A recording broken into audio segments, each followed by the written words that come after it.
Rain hammered the city like it wanted to drown it. I sprinted down the slick sidewalk, heart slamming against my ribs, phone dead in my pocket. Behind me, Jake's voice echoed from the alley I'd just escaped. Aiden, you can't run forever, baby. I know you're close. Psycho didn't even begin to cover it. 6 months ago, Jake had seemed perfect, charming, protective, intense. Then the intensity turned into obsession. Tracking my phone. Showing up at my work unannounced. Threatening anyone who looked at me too long. Tonight he'd broken into my apartment, waving a knife and screaming that if he couldn't have me, no one would. I'd climbed out the fire escape and run. Now I was in some upscale downtown garage, shoes soaked, lungs burning. His footsteps were getting closer. He must have seen me duck in here. Panic clawed at me. There were rows of luxury cars, security cameras everywhere, but no guard in sight. I needed to hide. A black Maybach sat in the far corner, rear door slightly ajar like the owner had just stepped out for a second. No time to think. I yanked the trunk release under the lip, thank God it wasn't locked, and crawled inside, pulling it shut just as Jake's voice rang out again. Where are you, Aiden? Come out and we'll talk. I curled into a ball among a spare tire, a folded blanket, and what felt like a suit bag. The trunk smelled expensive, leather, cedar, something dark and masculine. My breath came in shallow gasps. I pressed my hands over my mouth to stay quiet. Minutes dragged. I heard Jake's shoes on concrete, circling. He kicked a tire nearby. I flinched. Then, nothing. Silence, broken only by distant rain. I waited. Counted to 500. My legs cramped. I was about to risk opening the trunk when the car dipped slightly. Someone getting in the driver's seat? No, heavier. Back seat. The engine purred to life, smooth as silk.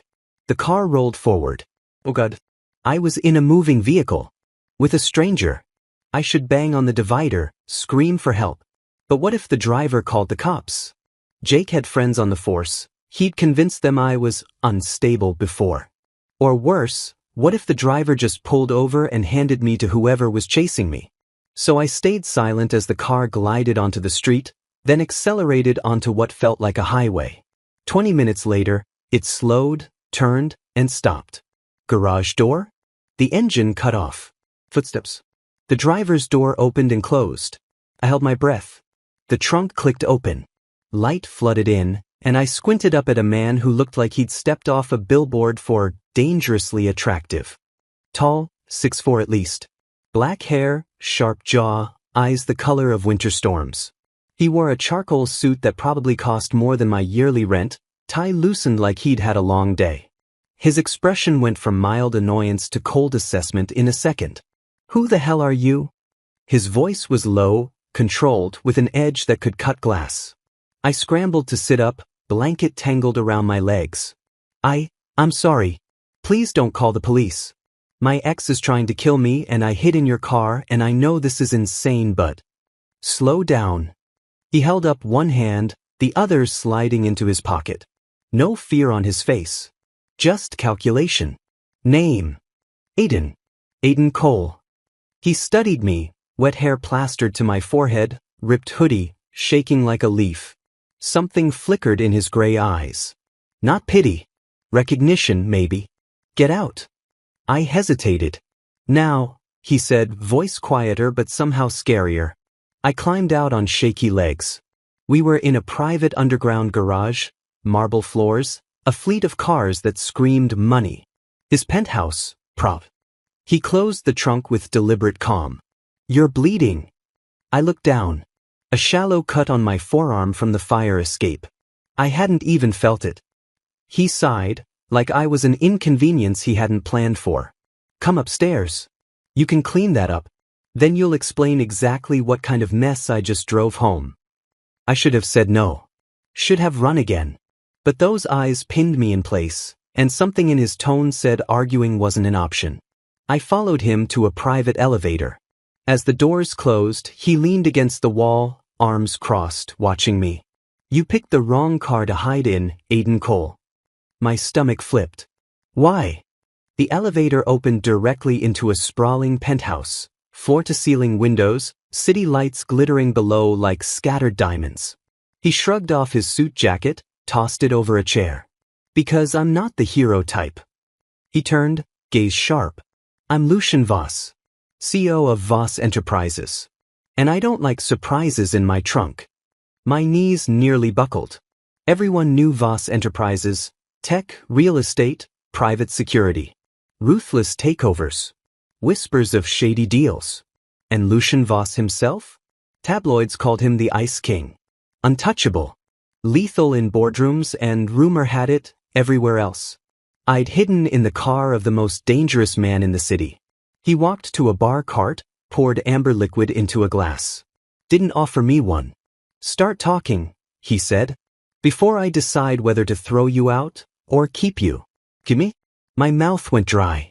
And that was the exact moment my dead phone buzzed in my pocket, somehow getting signal again. The screen lit up with 47 missed calls and one new text from Jake. Found out whose car you left in, baby. Lucian Voss won't protect you. No one can. I'm coming. I stared at the message, blood draining from my face. Lucian noticed. He crossed the room in 3 strides, plucked the phone from my hand before I could react. His eyes scanned the text. Jaw tightened. He looked up at me, something dark and predatory awakening behind the ice. On second thought, he said quietly, handing the phone back, you can stay. My heart pounded. Why? He stepped closer, close enough I could smell his cologne, feel the heat radiating off him. Because no one threatens what's in my possession. His voice dropped. And right now, Aiden, you're in my trunk. That makes you mine. I swallowed hard. This was no rescue. I'd escaped one monster, straight into the den of another. And something told me Lucian Voss was far, far worse. Lucian's words hung in the air like smoke, thick, dangerous, impossible to ignore. That makes you mine. I took an instinctive step back, bumping into the marble island in the middle of his kitchen. The penthouse was all sharp lines and dark luxury, black granite counters, steel accents, floor-to-ceiling windows showing the storm-lashed city 40 floors below. Everything screamed control. Everything screamed him. I'm not anyone's possession, I managed, voice cracking. I just needed to hide for a minute. I'll leave now. Thank you for... You're not going anywhere. He cut me off without raising his voice, but the command in it rooted me to the spot. He set my phone face down on the counter like it was contaminated. Your ex knows my name. Knows my car. That means he's either very stupid or very connected. Which is it? I swallowed. Connected. His dad's a detective. Downtown precinct. Max gets away with everything. Lucian's eyes narrowed. Name. Jake Harlan. He pulled out his own phone, thumb flying across the screen. Harlan. Got it. He didn't explain who he was texting, and I didn't ask. Instead, he moved to a cabinet, pulled out a first aid kit the size of a briefcase, and pointed to a bar stool. Sit. Arm out. I obeyed before my brain caught up. He cleaned the cut with antiseptic that stung like fire, then wrapped it with efficient precision. His hands were large, scarred across the knuckles, old fights, maybe, or something worse. Every brush of his fingers against my skin sent sparks up my arm. You're shaking, he observed, voice low. Adrenaline crash, I muttered. Terror. Mostly terror. He taped the bandage in place and finally met my eyes. Up close, the gray was flecked with silver, like storm clouds lit by lightning. You're safe here. For tonight. I laughed, short, bitter. Safe with the Ice King? That's what they call you, right? The man who dismantles companies for breakfast and ruins lives before lunch. A faint smirk tugged at his mouth. Tabloids exaggerate. Which part? All of it. He stepped back, giving me space I didn't want as much as I should. Showers down the hall, second door on the left. Guest room is next to it. Clothes in the dresser. My assistant keeps spares for emergencies. I blinked. You have a stash of random men's clothes in your penthouse? Occasionally people need to stay unexpectedly. His tone said drop it. You're a medium? How did you? Your hoodie. He nodded at the soaked garment clinging to me. Go. Warm up. I have calls to make. I hesitated. You don't have to do this. I can figure something out. He was already walking away, dialing a number. You're not figuring anything out tonight except how to sleep without looking over your shoulder. Move. The shower was heaven, rainfall head, endless hot water, eucalyptus-scented body wash that smelled like money. I stayed until my fingers pruned, trying to scrub away the night. When I stepped out, wrapped in a towel the size of a blanket, I found folded clothes on the counter, soft gray sweatpants, a black t-shirt that smelled faintly of cedar. They were clearly his, too big, sleeves hanging past my wrists, but clean. I changed and padded barefoot into the hall. Voices drifted from the living room, Lucian, speaking in clipped tones. Pull the garage footage. I want to know exactly how long he lingered. Cross-reference Harlan with anyone on my security team. If there's a leak, I want the name by morning. The pause. No. He stays here until I say otherwise. Make sure the building knows. No visitors, no deliveries, no exceptions. He ended the call as I stepped into the light. His gaze swept over me, lingering where the t-shirt stretched across my chest, then lower to where the sweatpants hung low on my hips. Something heated flashed in his eyes before the ice slammed back down. Better, he said. Thank you. For the clothes. For everything. He poured himself another drink, whiskey, neat, and finally offered me one. I shook my head. Smart, he murmured. You should eat. I'm not hungry. You will be. He moved to the kitchen with predatory grace, pulling out containers from a sub-zero fridge. My chef preps meals. Steak okay? I watched him heat something that smelled like garlic and rosemary, stunned by the domesticity of it. Lucian Voss, ruthless billionaire, microwaving steak for a stranger he'd found in his trunk. He plated food, slid it across the island to me. Medium-rare filet, roasted vegetables, some sauce that probably had a French name I couldn't pronounce. Eat. I picked up the fork. The first bite melted on my tongue. I hadn't realized how starving I was until then. He watched me like he watched everything, intensely, cataloging every reaction. Halfway through the plate, my phone buzzed on the counter. We both tensed. Lucian reached it first. A known number. He answered, put it on speaker. Aiden. Jake's voice, syrupy sweet and chilling. Baby, I know you're with Voss. Bad choice. He's not going to keep you. Come out now and I'll forgive tonight. Lucian's expression didn't change, but the temperature in the room dropped 10 degrees. Harlan, he said, voice smooth as silk over steel. You're speaking to Lucian Voss. Silence. Then Jake laughed, nervous. Mr. Voss. This is a private matter. Aiden and I. Your private matter became my business when he chose my car to hide in. Lucian's tone was conversational, but every word carried weight. You will stop calling. You will stop texting.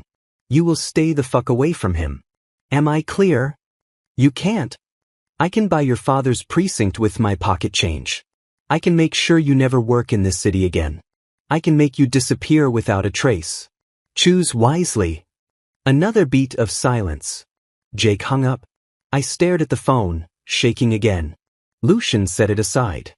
He won't call back tonight. How can you be sure? Because he's a coward.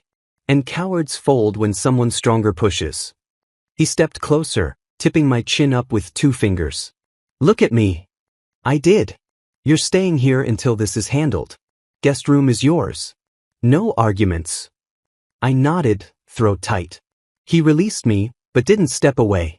One more thing. What? His hand slid to the back of my neck, firm, possessive. While you're under my roof, you follow my rules. You don't leave without my permission. You don't open the door for anyone. And you don't lie to me. Ever. The grip wasn't painful, but it wasn't gentle either. My pulse raced under his thumb. Understood? Yes, I whispered. Good. He let go, but the heat of his touch lingered. Finish eating. Then bed. I obeyed, every bite tasting like surrender. Later, in the guest room, king bed, silk sheets, another view of the stormy city, I couldn't sleep. Every creak made me flinch. At 2 a.m., I gave up and wandered out for water. Lucian was on the couch, shirt unbuttoned, laptop glowing on his lap. He looked up as I approached. Nightmare. Just wired. He closed the laptop, patted the space beside him. Sit. I did, curling into the corner of the massive sectional. He poured me water from a carafe, handed it over. Our fingers brushed. You're safe, he said quietly. I know. It's just, I laughed shakily. I went from one controlling asshole to another. His eyes darkened. I'm not him. No. You're worse. You're actually capable of following through on threats. A low chuckle rumbled from his chest. Fair. Silence stretched, not uncomfortable. Why are you doing this? I asked finally. You don't know me. He considered the question, swirling whiskey in his glass. Because I can. Because no one threatens what's mine. And because, he paused, then met my eyes. You looked at me in that trunk like I was salvation. No one's ever looked at me like that. My breath caught. He stood, towering over me. Go to bed, Aiden. Tomorrow we figure out how permanent this arrangement is. I fled to the guest room, heart hammering. But as I slid between cool sheets wearing his clothes, breathing in his scent, one terrifying truth settled in my chest. I wasn't sure I wanted it to be temporary. And that scared me more than Jake ever had. Morning light sliced through the penthouse windows like a blade, turning everything silver and sharp. I woke up disoriented, tangled in sheets that cost more than my old mattress, heart racing before I remembered where I was. For now. Lucian Voss's guest room. I sat up slowly.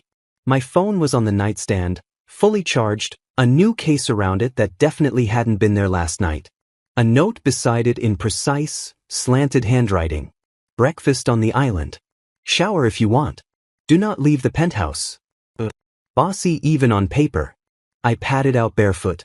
The living room was empty, but the kitchen island held a spread.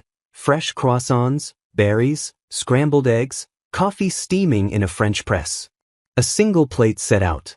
For me. He'd cooked. Or had someone deliver at dawn. Either way, it felt intimate in a way that made my stomach flip. I ate standing up, too wired to sit. Every bite tasted like borrowed time. By the time the elevator chimed, I'd cleaned the plate and was rinsing it in the sink. Lucian stepped out in workout gear, black compression shirt clinging to every ridged muscle, sweat still glistening at his temples. He'd clearly just come from the private gym I hadn't noticed last night. His eyes found me immediately. Sleep. Some. I dried my hands on a towel. Thank you for breakfast. And charging my phone. He nodded, pouring himself coffee. We're going shopping today. I blinked. Shopping? Your clothes are in the laundry. You need more than my leftovers. He sipped, watching me over the rim. And I have rules to go over. Of course he did. He set the mug down, leaned against the counter. Rule 1, you don't leave this building without me or my security. Not yet. How long is yet? Until Harlan is neutralized. Flat, final. Rule 2, you answer my questions honestly. I need to know everything about him. Habits, friends, weaknesses. I wrapped my arms around myself. You're going to what? Have him arrested. Lucian's smile was thin and dangerous. I'm going to make him regret being born. Method depends on what I learn. A shiver ran down my spine. Not fear, exactly. Something darker. Rule 3, he continued, stepping closer until I had to tilt my head back. While you're here, you're mine. Exclusively. No dating apps, no late-night texts to old flames, no flirting with the barista downstairs. I laughed, couldn't help it. You think I'm in any state to flirt with anyone? His hand came up, thumb brushing my lower lip, silencing me. Doesn't matter. I don't share. The air thickened. My pulse thundered in my ears. You don't even know if you want me, I whispered. This is just possession. His eyes darkened. I know exactly what I want. He leaned in, breath warm against my ear. And I always get it. Then he pulled back, casual as if he hadn't just set my blood on fire. Finish getting ready. Car leaves in 30. The shopping was unlike anything I'd experienced. A private boutique in the building's retail level, closed to the public while we were there. Racks of designer clothes wheeled in by stylists who called Lucian sir, and barely glanced at me. He sat in a leather chair like a king on a throne, directing with subtle nods or flicks of his fingers. Try the navy Henley. No, too baggy. Next. That one. Keep it. By the end, I had bags of jeans that fit like they were tailored. They probably were. Soft sweaters, shoes I'd never dared look at in stores. All charged to an account I didn't want to think about. In the dressing room mirror, wearing new dark jeans and a charcoal v-neck that hugged my frame, I barely recognized myself. Polished. Expensive. When I stepped out for the last approval, Lucian's gaze raked over me slowly, possessively. He stood, circled me once, then stopped behind me, hands settling on my hips. Perfect, he murmured against my neck. Heat pooled low in my belly. Back in the penthouse, bags abandoned in the foyer, he led me to his office. A wall of screens, glass desk, city sprawled below like he owned it. Which he practically did. Sit. He pointed to the couch. I obeyed. He woke a monitor, pulled up files. Photos of Jake. His apartment building. His patrol routes, his dad's too. Social media screenshots. Bank records. My mouth went dry. How did you? I have resources. He didn't look at me. Tell me if anything's missing. I leaned forward, scanning. He has a cabin up north. Family property. He took me there once. Threatened to take me again if I ever tried to leave. Lucian's fingers paused on the keyboard. Address. I don't remember exactly. But there's a photo on his Instagram, old one. Red canoe by the dock. He typed. Minutes later, satellite images of a wooded property, red canoe visible. Good boy, he said quietly. The praise hit me harder than it should have. He closed the files. Turned his chair to face me fully. Tonight there's a gala. Charity thing. I have to attend. I frowned. Okay. You're coming with me. What? I don't have. You do now. He nodded toward the bags. One of them is formal. And I want Harlan to see you. With me. Untouchable. My stomach nodded. You're using me as bait? No, his voice hardened. I'm marking territory. He needs to understand the new reality. I stood, pacing. This is insane. I should just get a restraining order, move cities. He was in front of me in 2 strides, backing me against the glass wall. 40 floors of nothing behind me. You think a piece of paper stops men like him? His hand braced beside my head. You think running works when he has connections? I glared up at him. So your solution is to own me instead? His other hand cupped my jaw, gentle but immovable. Temporary ownership. Until he's handled. Then you decide if you want to stay. My breath hitched. And if I say no now? His thumb traced my cheekbone. You won't. Arrogant bastard. But he wasn't wrong. The heat between us was a live wire, sparking every time he touched me. He released me, step back. Get ready. Hairstylist comes at 5. We leave at 7. The gala was held in a glittering ballroom downtown. Chandeliers like waterfalls, champagne flowing, power players in tuxes and gowns. I wore black, tailored suit that fit like sin, chosen by Lucian himself. He stood beside me in midnight blue, looking lethal and edible. Heads turned as we entered. Whispers followed. That's Voss. Who's the pretty thing with him? Never seen him with anyone. His hand rested on my lower back, possessive, guiding. Every touch claimed. We circulated. He introduced me simply, Aiden. No explanation. Let them wonder. Halfway through, his posture shifted. Subtle, but I felt it. I followed his gaze. Across the room in a cheap rented tux, holding a tray. Waitstaff. His eyes locked on me. Rage, disbelief, something broken. Lucian's arm slid around my waist, pulling me close. He leaned down, lips brushing my ear for anyone watching. Smile, baby. Let him see what he lost. It's shaky but real. Because for the first time in months, I felt powerful. Jake's face twisted. He took a step forward. and security materialized, escorting him out before he made a scene. Lucian watched it happen, satisfaction in every line of his body. Later, in the car home, champagne buzzing in my veins, I turned to him. "How did you get him in here?" "As staff." "Invitation." He shrugged. "I own the catering company." Of course he did. Silence stretched, charged. He reached over, fingers threading through mine. "You were perfect tonight." I swallowed. Felt like a trophy. "You're not a trophy." His grip tightened. "You're a statement." The elevator ride up was torture, standing inches apart, not touching. Inside the penthouse, he shrugged off his jacket, loosened his tie. I kicked off my shoes, adrenaline crashing. He poured drinks. Handed me one. "To new beginnings," he said. I clinked my glass against his. Drank. Then I set it down. Stepped into his space. "Lucian." His eyes flared. I rose on my toes, hands on his chest. "If I'm yours, show me what that means." The glass hit the counter. His mouth crashed into mine. No hesitation. No gentleness. Just hunger. He backed me against the window again, hands everywhere, claiming, branding. When he pulled back, we were both breathing hard. "Bedroom," he growled. "Now." I didn't argue. Because tonight I wanted to be possessed. And tomorrow could wait. The word, bedroom, had barely left his lips when Lucian's hands were on me again, strong, impatient, lifting me like I weighed nothing. My legs wrapped around his waist instinctively as he carried me down the hall, mouth devouring mine the entire way. Every kiss was a claim. Every bite on my lower lip a brand.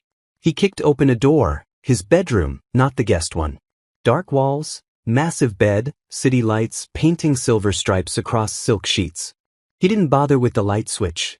I hit the mattress with a soft bounce, and he was on me in seconds, suit jacket discarded, shirt half unbuttoned. Moonlight carved shadows over the hard lines of his chest, the cut of his abs. He looked like a predator finally allowed to hunt. "Tell me to stop," he growled against my throat, teeth scraping skin.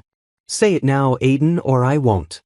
I arched up into him instead, fingers threading through his hair. "Don't you dare stop." A low, approving sound rumbled from his chest.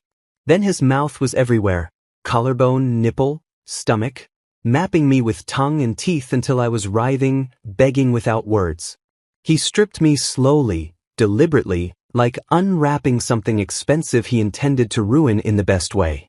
Every piece of clothing he removed, he kissed the skin he exposed. When the borrowed sweatpants finally hit the floor, I was bare beneath him, trembling with want. Lucian paused, eyes raking over me spread out on his bed. Possession and hunger warred in his gaze. "Beautiful," he murmured, voice rough. "All mine." He shed the rest of his clothes with efficient grace. I forgot how to breathe. He was overwhelming. Broad shoulders, powerful thighs, and an erection that made my mouth go dry. When he crawled over me again, skin to skin, the heat of him seared me. "Safe word?" he asked, surprisingly gentle for a second. I blinked up at him. "You're giving me one?" "I'm possessive, not a monster." His thumb stroked my cheek. "Choose." "Red?" I whispered. He nodded once. Then the gentleness vanished. Hands pinned my wrists above my head. His knee nudged my thighs apart. He kissed me deep and filthy while his free hand explored, teasing, stroking, learning every gasp and shudder. By the time he reached for the lube on the nightstand, I was a mess, hard, leaking, pleading. "Look at me," he ordered as one slick finger pressed inside. I did, eyes locked on his as he opened me up with ruthless patience. One finger became two, then three, curling just right until I was rocking back against his hand, chasing more. "Please," I gasped. "Lucian, please." He withdrew, rolled on protection, and lined up. The blunt pressure at my entrance made me tense. "Breathe," he said, voice strained with his own control. "Push out for me." He sank in slowly, inch by inch, until he bottomed out and we both groaned. The stretch burned, but the fullness was perfect. Overwhelming. Exactly what I needed. He stilled, forehead pressed to mine. "You okay?" Move, I begged. God, move. He did. Slow at first, letting me adjust, then harder, deeper, until the headboard knocked against the wall in a steady rhythm. Every thrust hit that spot inside that made stars burst behind my eyes. I clawed at his back, legs locked around his hips, meeting him stroke for stroke. Mine, he snarled against my ear. Say it. Yours, I moaned. All yours. The orgasm blindsided me, ripping through me like lightning. I came untouched between us, clenching around him, crying out his name. He followed seconds later, burying himself deep, groaning my name like a prayer and a curse. We collapsed in a tangle of limbs, sweat slick and breathless. He disposed of the condom, then pulled me against his chest, one arm banded around my waist like he never intended to let go.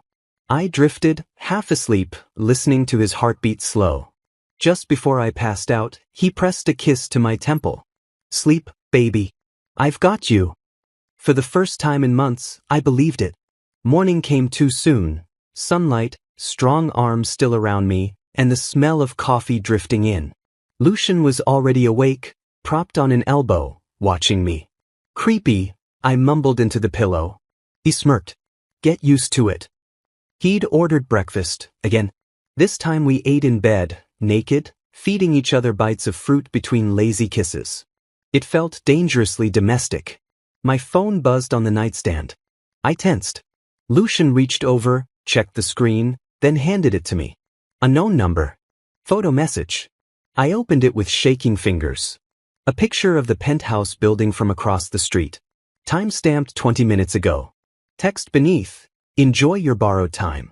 He'll get tired of you soon. Lucian's face went arctic. He took the phone, forwarded the message and number to someone, then set it aside. I'm doubling security, he said calmly. You don't leave the building today. I nodded, stomach churning.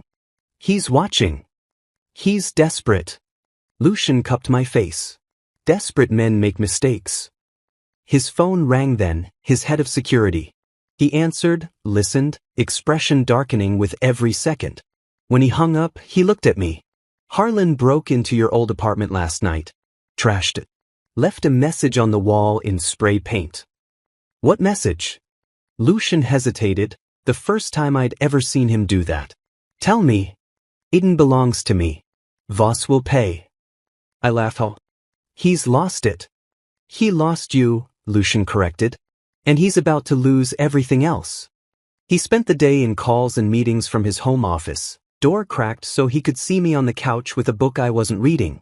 By evening, he emerged, tie loosened, sleeves rolled up. Tomorrow night, he said, pulling me into his lap, we end this. How? There's an event at the cabin I found. Harlan family tradition, Christmas Eve bonfire. He'll be there. Alone. I stiffened. You're going up there? We are. He brushed hair from my forehead. He needs to see you choose me. One last time. Then I handle the rest. Fear and something reckless flared in my chest. Okay, I said. But I want to be there when you confront him. His eyes searched mine. You sure? I need to see it end. He nodded slowly. Then we leave at dawn. That night, he took me again. Slower this time, face to face, eyes locked. Every thrust felt like a promise. After, tangled together, he whispered against my skin, whatever happens tomorrow, you're coming home with me. I believed him.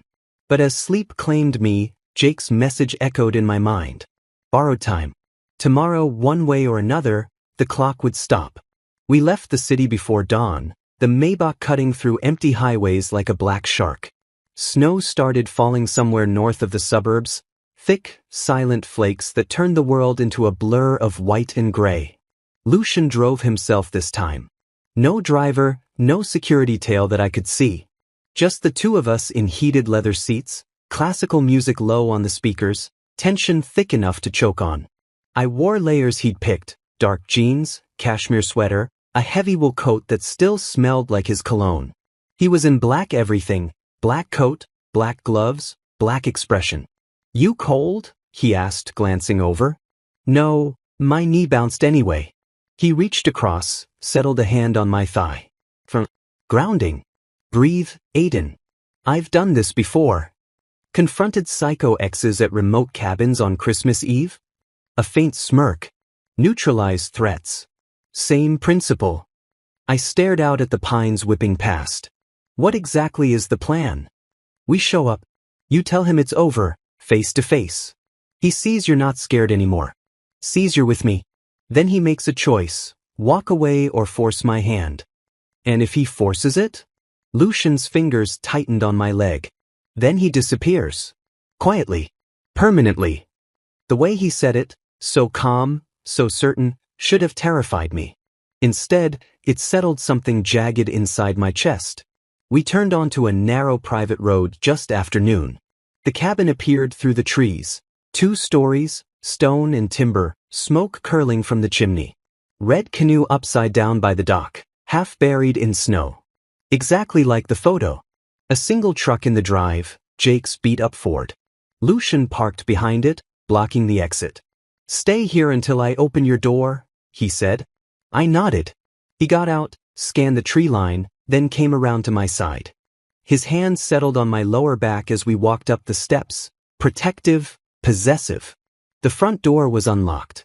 Inside smelled like pine, wood smoke, and something sour, whiskey maybe. Christmas lights blinked half-heartedly on a scraggly tree in the corner. A fire roared in the stone hearth. Jake stood in the kitchen doorway, bottle in hand, eyes bloodshot. He looked worse than at the gala, unshaven, sweater-stained, hair wild. You actually brought him here, he slurred, staring at Lucian like he was seeing a ghost. Bold. Lucian didn't respond. Just guided me further inside, positioning himself slightly in front of me. Jake's gaze shifted to me. Aiden. Baby. Come here. I stepped forward, only one step, but it was mine. It's over, Jake. He laughed, sharp and broken. Over? Because you spread your legs for a richer psycho? Lucian went unnaturally still beside me. I lifted my chin. Because I'm done being afraid of you. Because I choose me. And right now, that means I choose him. Jake's face twisted.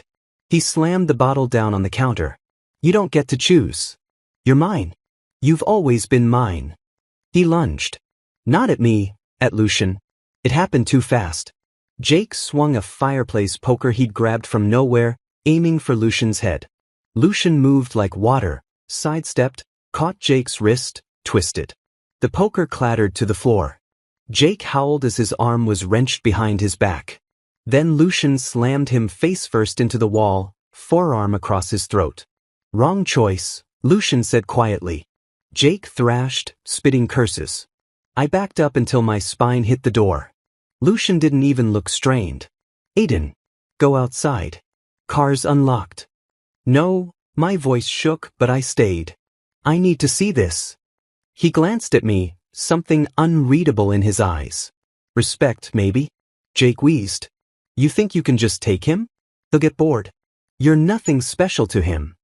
Lucian leaned in close. I'm everything he needs. And you're done. He released Jake suddenly. The man stumbled, gasping. Then Lucian pulled out his phone. Hit a button. Send them in. Jake's eyes widened. What? The back door burst open. 3 men in black, security, moved in silently. One carried zip ties. Jake tried to run. Didn't make it 2 steps. They had him restrained in seconds. Lucian turned to me. Evidence is in the truck. Knife with his prints. Photos of you he shouldn't have. Planted drugs. Enough to put him away for years. My knees buckled. You set him up? Gave him rope. He hanged himself. Lucian's voice was flat. His father won't be able to bury this one. Jake screamed as they dragged him out. Promises of revenge, threats, pleas. The door slammed behind them. Silence fell, broken only by the crackle of the fire. Lucian crossed to me in 3 strides, cupped my face. You okay? I nodded, tears spilling over. It's really over? It's over. He wiped my cheeks with his thumbs. He'll be in federal holding by tonight. No bail. No visitors. No contact. I sagged against him. He caught me, held me tight. We stood like that for a long minute, snow falling outside, fire dying inside. Then I pulled back. Looked up at him. Take me home. His eyes softened, the first time I'd ever seen them truly warm. Our home, he corrected gently. I smiled through the tears. Yeah, our home. The drive back was different. Snow still falling, but the world felt lighter. I slept most of the way, head on his shoulder, his hand in mine. When we stepped into the penthouse that night, city lights glittering below like a million promises, he shrugged off our coats. Then he backed me against the window again, gentle this time. Merry Christmas, Aiden, he murmured against my lips. I kissed him slow and deep. Best one yet. 6 months later. Sunlight poured through the penthouse windows, turning the marble floors gold. I stood at the kitchen island in nothing but Lucian's discarded dress shirt from the night before, flipping pancakes like I actually knew what I was doing. The last half year had blurred into something that felt dangerously like happiness. Jake's trial had been swift and public enough to satisfy the tabloids. Possession of illegal substances, stalking charges, violation of a restraining order I'd finally filed with Lucian's lawyers. His father's career ended in scandal the same week. Jake got 8 years, no parole for 5. I hadn't thought about him in weeks. Lucian appeared behind me, fresh from his morning workout, towel around his neck, gray sweatpants slung low. He wrapped arms around my waist, chin resting on my shoulder. Smells edible, he murmured, lips brushing my neck. High praise from the man who has a private chef on speed dial. He hummed, stealing a bite straight from the pan. I prefer this chef. I elbowed him gently. Flirt. Truth. We ate on the terrace, barefoot, city sprawling below us. He'd added plants out here at my insistence, trailing ivy, herbs in sleek pots. It softened the sharp edges of his world. Of our world. Halfway through coffee, he set his mug down. I have something for you. I raised an eyebrow. Another black card? Because I still haven't maxed the last one. A faint smile. Better. He disappeared inside, came back with a flat velvet box. Not small. Not ring-sized. My heart still stuttered. He handed it over. Inside, a key. Sleek, modern, attached to a thin platinum chain. I looked up, confused. It's to the house, he said quietly. The one we looked at last month. My breath caught. We'd driven out on a whim one weekend, winding roads, rolling hills, a contemporary glass and stone estate on 20 acres. Lake access. Wildflowers in summer. I'd fallen stupidly in love with it, standing on the empty master balcony imagining mornings exactly like this, just quieter. You bought it. I whispered. Closed yesterday. He watched my face carefully. Your name's on the deed too. I stared at the key, then at him. Lucian. I know the city's my battlefield, he said, voice low. But you make me want peace. Weekends. Holidays. A place that's ours, not just mine. Tears pricked my eyes. I set the box down, climbed into his lap, straddled him right there on the terrace chair. You big sentimental bastard, I muttered against his mouth. Only for you. I kissed him slow and thorough until we were both breathing hard. Take me there tonight, I said. I want to christen every room. His hands slid under the shirt, gripping my thighs. Greedy. You taught me. That evening we drove up in the Maybach, windows down, music loud. The house was lit when we arrived. His team had stocked it, left discreetly. Inside smelled like fresh paint and possibility. Vaulted ceilings, walls of glass, a kitchen bigger than my old apartment. We didn't make it past the living room the first time, clothes scattered from the door to the rug in front of the fireplace he'd had lit remotely. Later, tangled on the oversized couch, city boy and his billionaire watching stars through the skylight, he spoke into my hair. Move in with me. Both places. All of it.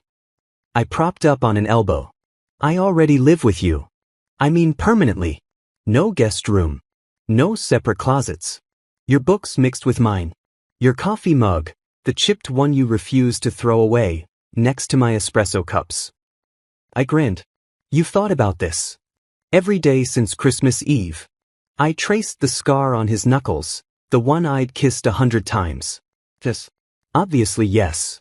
He pulled me down for another kiss, softer this time. Much later, in the master bed that faced the lake, moonlight silvering the water outside, he held me close. I used to think I didn't need anyone, he said quietly. Then you climbed into my trunk like a scared, soaked alley cat and ruined everything. I laughed into his chest. Best bad decision I ever made. He tilted my chin up. I love you, Aiden Cole. Have for months. Probably since the night you demanded I show you what manhwa meant. My throat tightened. We hadn't said it yet, not out loud. Too scared to jinx it. I love you too, I whispered. Even when you're terrifying. Especially then, he corrected. I smiled. Especially then. We fell asleep like that, limbs tangled, windows open to summer air, the lake lapping gently at the shore. No more running. No more hiding. Just us. And a future wide open, built on the strangest, most perfect beginning. I hid in a stranger's car to escape my psycho ex. And found the love of my life waiting in the driver's seat. Thank you so much for watching, everyone. Don't forget to subscribe, like and share for more amazing BL stories.